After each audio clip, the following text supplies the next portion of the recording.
یہ جو عنوان لکھا ہے تحفظ ختم نبوت، یہ ایک ایسے ہی عنوان نہیں ہے.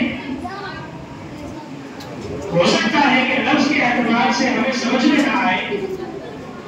ہو سکتا ہے کہ اس کے تحفظ کو دیکھ کر کے ہم گھبرا جائیں،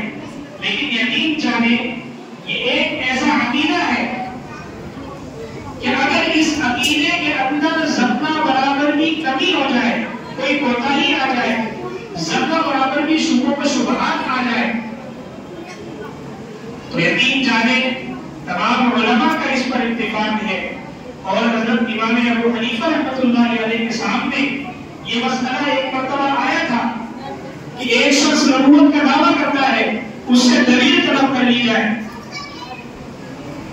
امام ابو حنیفہ رحمۃ اللہ علیہ نے فرمایا تھا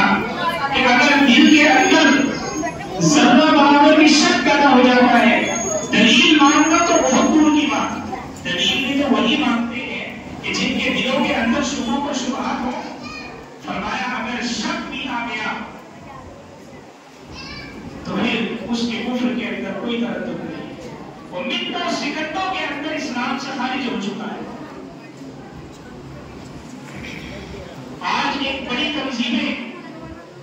اور بڑے دعوے دار، بڑے سرمایہ والے اس بات پر محنت کر رہے ہیں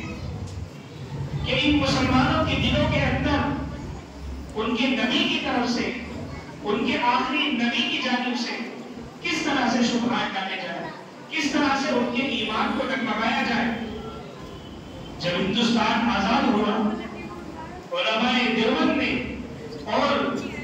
ہمارے ملک کے اور دیگر بھائیوں نے، ہندو مسلمانوں نے، سکھ عیسائیوں نے مل کر جب اس ملک کو آزاد کرایا،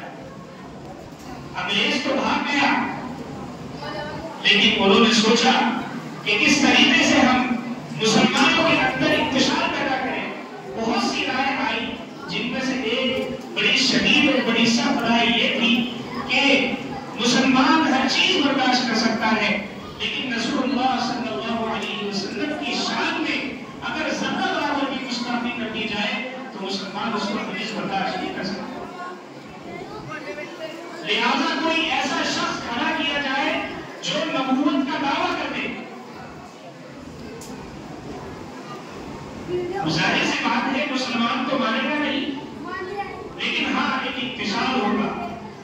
سو نہیں، کسی ایک کے دل کے اندر تو یہ بات آئی. لہذا اس وقت انگریزوں نے مرزا غلام